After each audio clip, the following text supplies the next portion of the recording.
Monsieur le Président, on va revenir à la situation en République démocratique du Congo. Là, on est en train de parler des minerais qui sont exploités dans l'est de la RDC.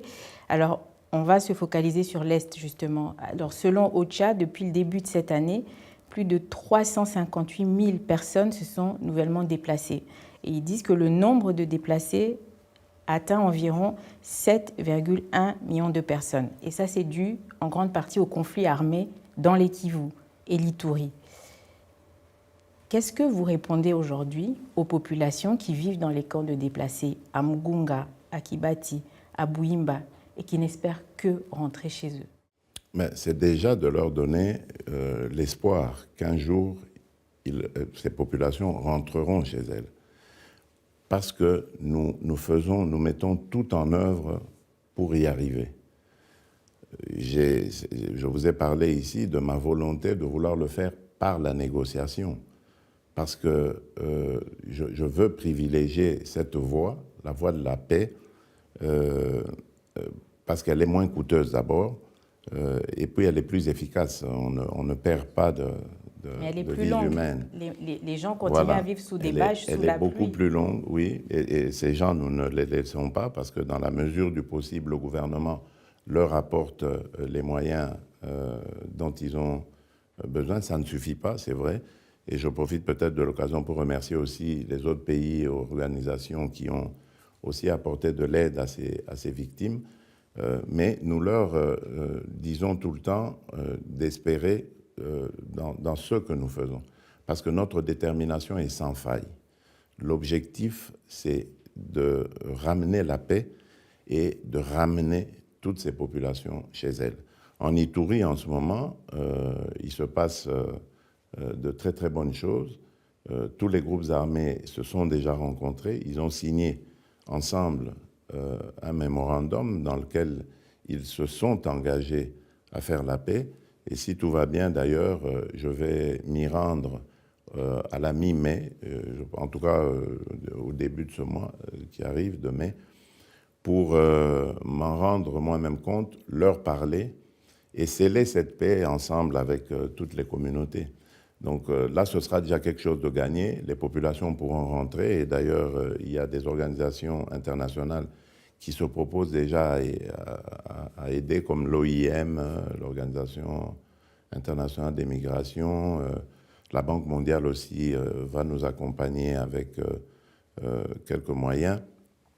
Nous avons nous-mêmes le processus de DDRCS, désarmement, démobilisation, réinsertion sociale, donc par lequel nous allons reprendre tous les activistes des groupes armés. Et donc, si tout va bien, et je prie Dieu pour que vraiment que ça continue comme ça, le cas de l'Ituri sera réglé dans les mois à venir et nous pourrons fumer le calumet de la paix de ce côté-là. Il restera donc le Nord Kivu, où là, c'est une question de pillage des ressources de la République démocratique du Congo, en complicité évidemment avec certaines multinationales dans des pays industrialisés. Ça, c'est autre chose. Et donc, ça dépend justement de ces pays qui abritent ces multinationales. C'est à eux de faire pression sur ces sociétés pour qu'elles arrêtent ce commerce illicite. Nous sommes les représentants de la République démocratique du Congo et nous sommes ouverts à toutes les discussions, prêts à parler d'échanges, de partenariats gagnant-gagnant avec toutes ces multinationales, plutôt que de les laisser se contenter de ce trafic macabre qui se fait sur la vie de nos concitoyens. Qu'est-ce que vous répondez aux personnes qui disent que ces trafics de minerais se font parfois, voire souvent, en complicité avec des Congolais? Ça ne vient pas seulement du Rwanda ou d'autres pays. Quelles sont les mesures que vous avez alors par rapport à ces personnes? Mais les mesures, je crois que vous avez entendu, évidemment, on nous a, évidemment, les redresseurs de tort ont vite été en besogne pour nous juger. Vous avez par exemple appris que nous avons suspendu le moratoire sur la peine de mort. Évidemment parce que à cause de certains compatriotes, il y a justement ces dégâts humanitaires. Ce sont des choses qui arrivent pas seulement du fait du Rwanda seul, mais du Rwanda et de ses complices qui vivent en République démocratique du Congo et qui sont congolais pour certains d'entre eux.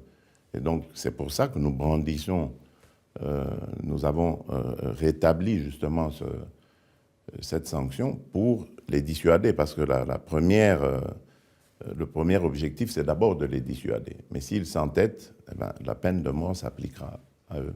Monsieur le Président, vous venez de formuler une attente auprès des pays qui abritent les multinationales, dont les États-Unis, j'imagine, oui, dans le cas de Apple.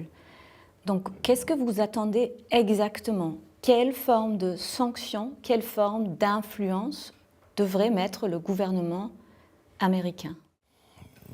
Je ne sais pas, dans ces cas, quelles sanctions on peut appliquer. C'est à la justice d'y penser, mais il y a sûrement des amendes, il y a sûrement des condamnations aussi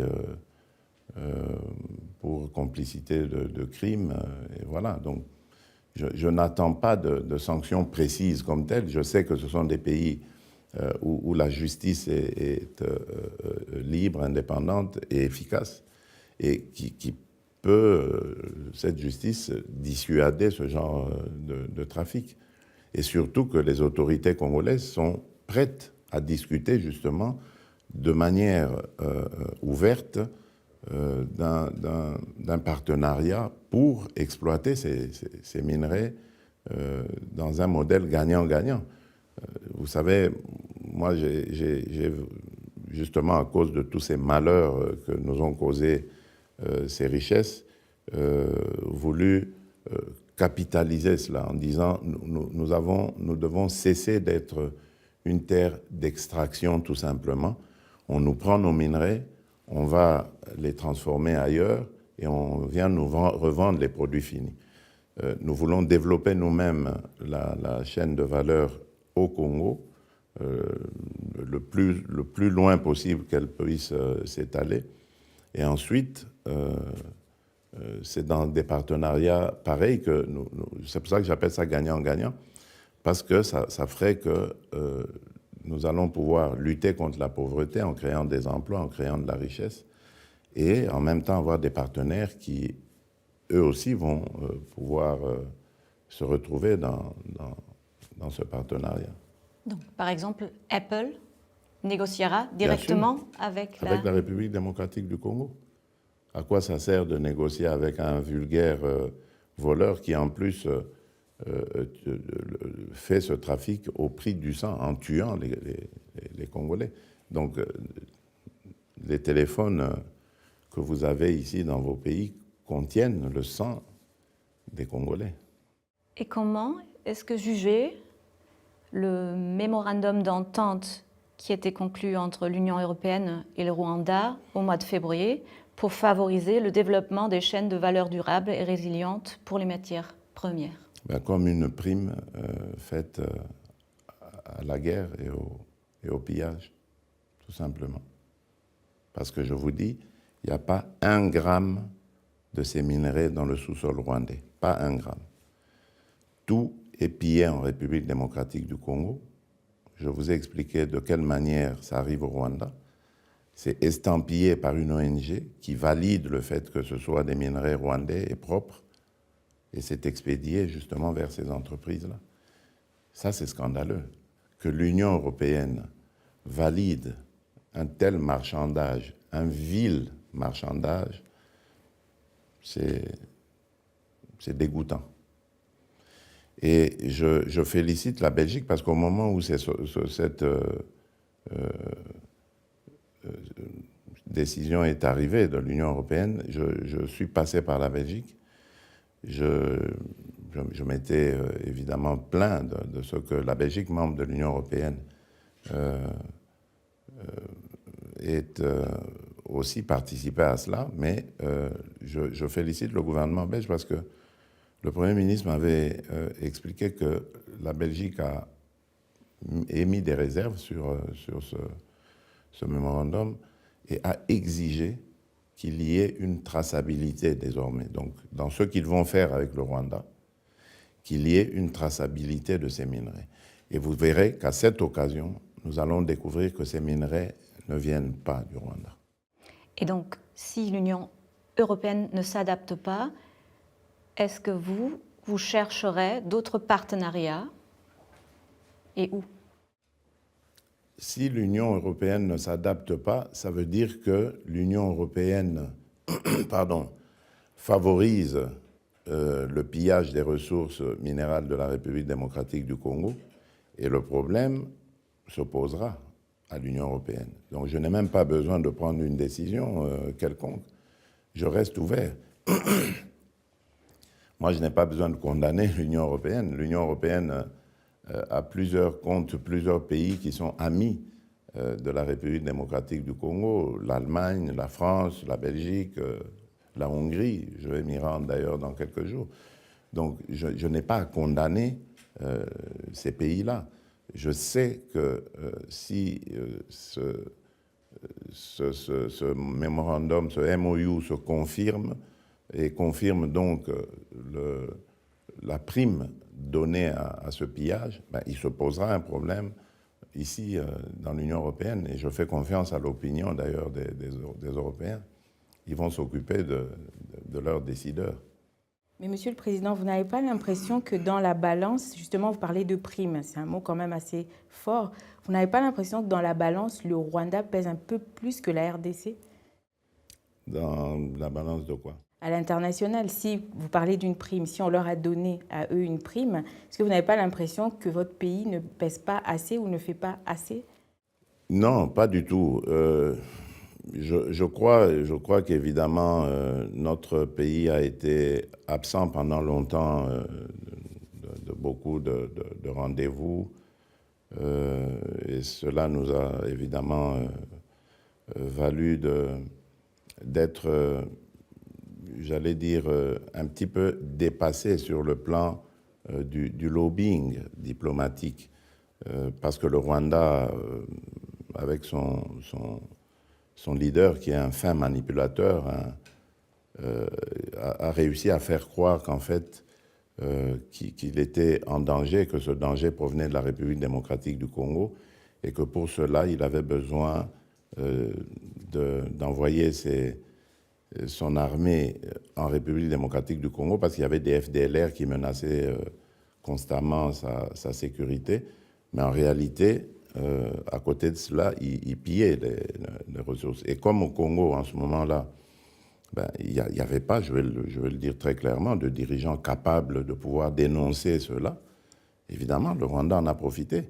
Mais regardez, depuis 2022, où l'agression a commencé et que nous avons dénoncé immédiatement cette agression, vous voyez que le narratif a changé. Donc ça ne fait qu'une année et demie que cela a commencé, alors que pendant 30 ans, le Rwanda a berné le monde entier. Donc donnez-nous le temps de rattraper notre retard, dû au fait qu'il y a eu un silence complice dans notre pays, dans le chef même de ceux qui dirigeaient ce pays-là. Et aujourd'hui, nous nous en rendons compte. Même l'armée a été complètement désarticulée, affaiblie, désorganisée pour ne pas qu'elle puisse être capable de faire face à toutes ces agressions.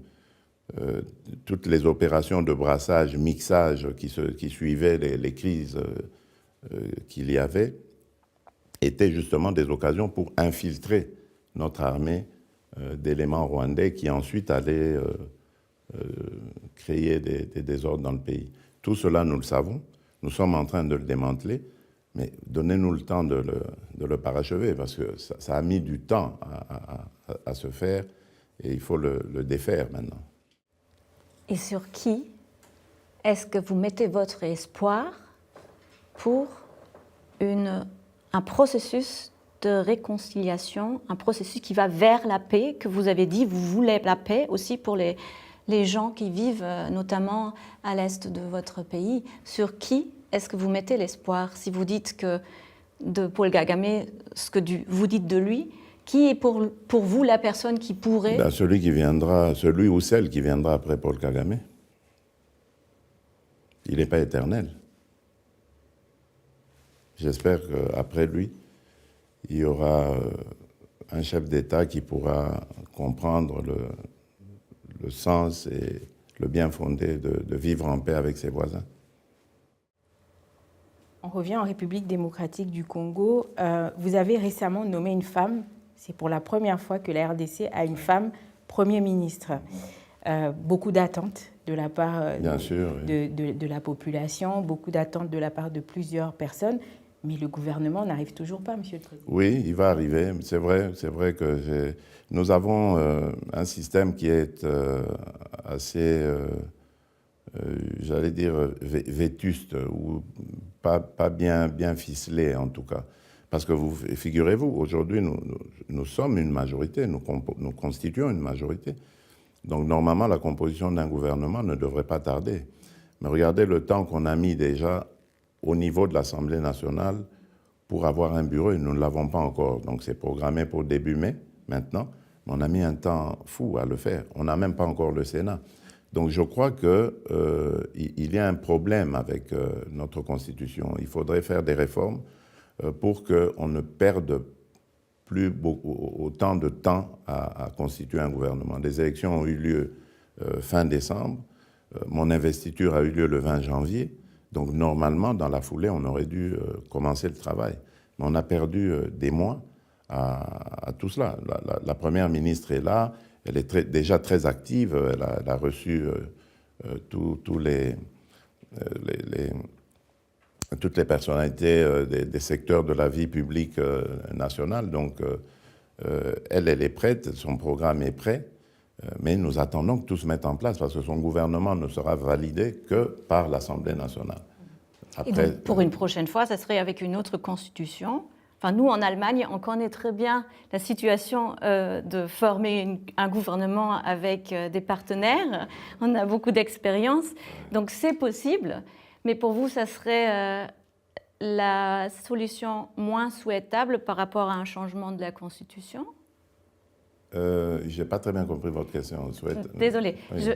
Comme vous avez dit que ça prenait du temps et peut-être on devrait changer la Constitution. Il faudrait constituer. Oui, dans quel sens exactement ? Changer la Constitution de sorte que, déjà d'abord, ce système de la proportionnelle, pour un pays comme le Congo, je trouve, au niveau national, je trouve que ce n'est pas très efficace. C'est justement ce système qui nous prend du temps, parce que il faut identifier les regroupements ou les partis politiques qui veulent marcher ensemble, qui forment la majorité. Puis ensuite, il faut commencer à discuter avec les uns et les autres pour constituer le gouvernement.